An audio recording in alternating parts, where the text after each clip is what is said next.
I didn't expect it to come on. I thought it was going to be backlights. They don't look blue, so what's the issue then?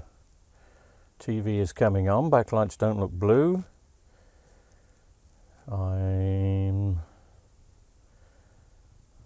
Maybe the customer's got a faulty remote. Oh, hang on. Oh. Ah. So we have a Samsung UE40H6200 and it's recycling, power cycling, or maybe it's going to come on now.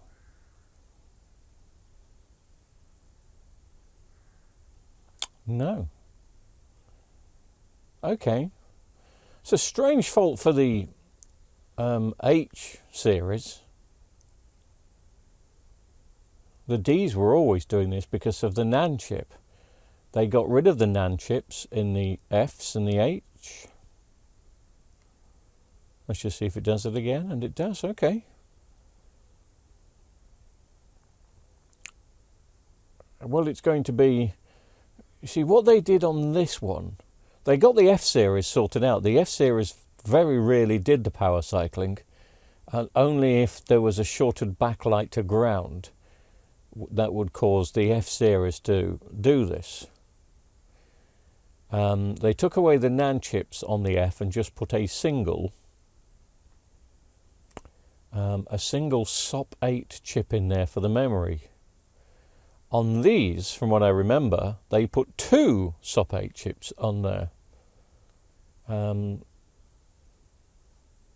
Because they needed more memory, because, you know, more and more apps were needed.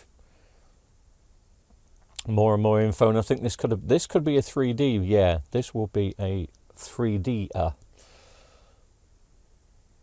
So a bit more information was needed to be stored. This is not a common fault, but it is the same issue. It is going to be, I still want to say the NAND chip, because that's what we called it in the olden days. In the olden days.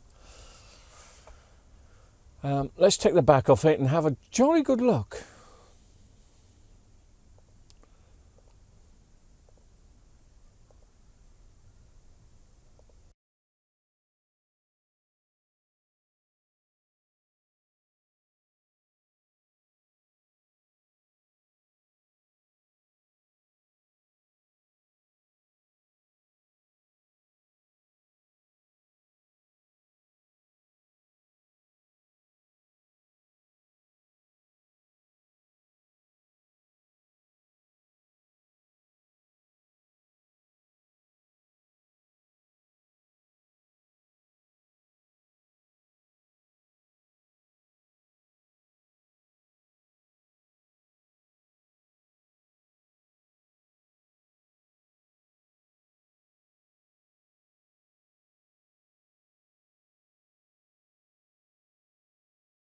There they are. That's one there. And that's the other one. So one of those, I'm guessing, would have gone a bit south. As I mentioned earlier, though, it's quite rare for that to happen.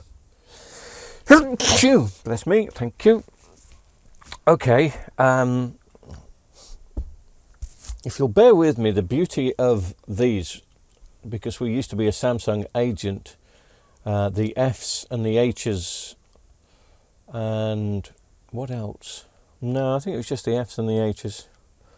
We had so many main boards.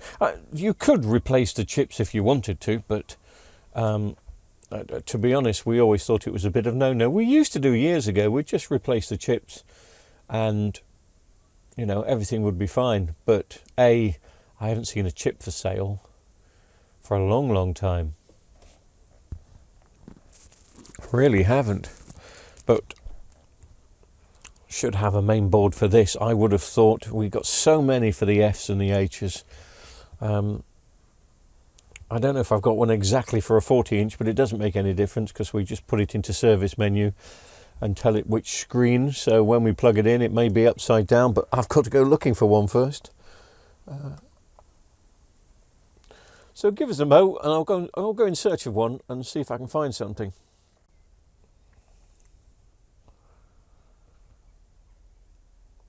like most TVs in this range for a Samsung, they did a 32, a 40, a 48, and a 55. I can't remember if they did a 60. I think they did. Also did a 60. And I've managed to find one here which is identical. It's got the correct BN number on it. So you sometimes can search if you want to do things properly. You can search for those numbers there. There should be a BN number on there somewhere. Well, it's got a UE40, so it tells you that one, but there's a BN94. That will really help you. But as you can probably see, this is a mirror image. So let me just swap this over. This should be a quick fix.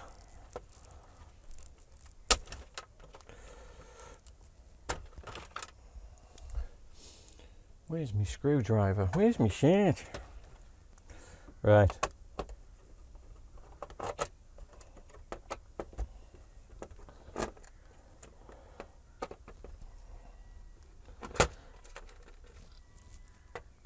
The biggest problem with Samsung's power cycling TVs were always the D range, and it was the UE, well, 32, 40 and 46, not a 48, 46D 5520. Is that right? 5022s. I can't get the name, I don't know. 5520s, yes, that's what it was. The NAND chip was always failing on those and became a bit of a pain. Well, not a pain to swap over, but it was a smart TV that stopped being smart very quickly. I don't know why they pulled the plug on that, because the picture quality on those was rather good. That'll do us for now, won't it? To test.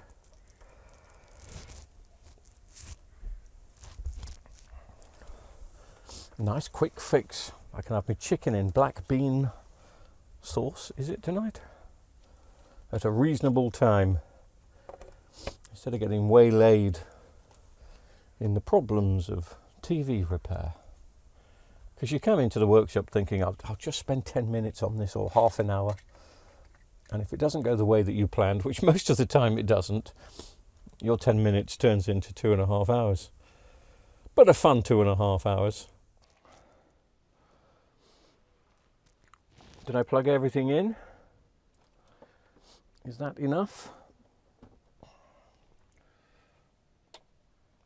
May have to switch some lights off so you can see at the back. Let's have a look.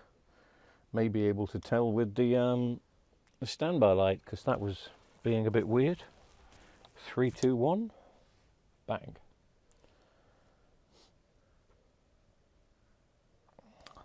Well, we haven't got a picture. So, did I plug the screen? Did you plug the screen in? Somebody forgot to plug the screen in. No, screen's plugged in. No, it's not. Sorry.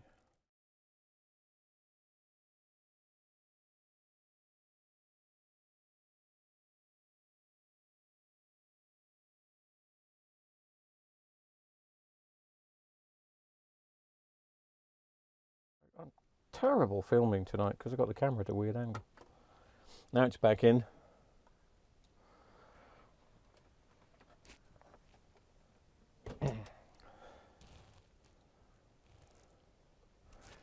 Right, standby light there and smart logo there. Yes. We've got a HDMI one straight away. That was a quick fix, wasn't it? That'll be £150, please. I'm just going to check how blue. It's not blue, it's white.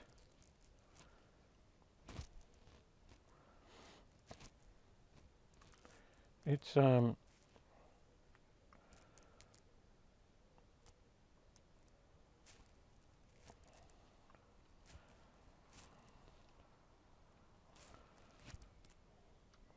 actually going to be fine. Let's just do the picture test, just to have a look. to do the picture test, you have to go into, and I'll move this camera just in case it helps you, for those people that like to play with these things. You go into support, you come across to self-diagnosis and picture test. Or you can do a 3D picture test if you've got your glasses. It will only say 3D picture test if of course you've got a 3D TV, of which this is. That's okay, it's not blue. Makes a change. A nice quick fix. So yes, I'm just thinking about the prices of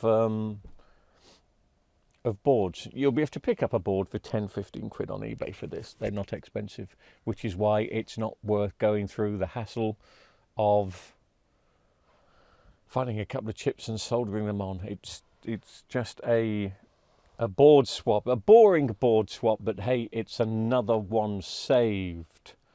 And I can't remember, this is my TV, sorry. Yes, it's not a customer's, this is my TV. I picked this up weeks ago, but I was told it had no power. Well, it did have power, and then it lost power. Then it had power, then it lost power.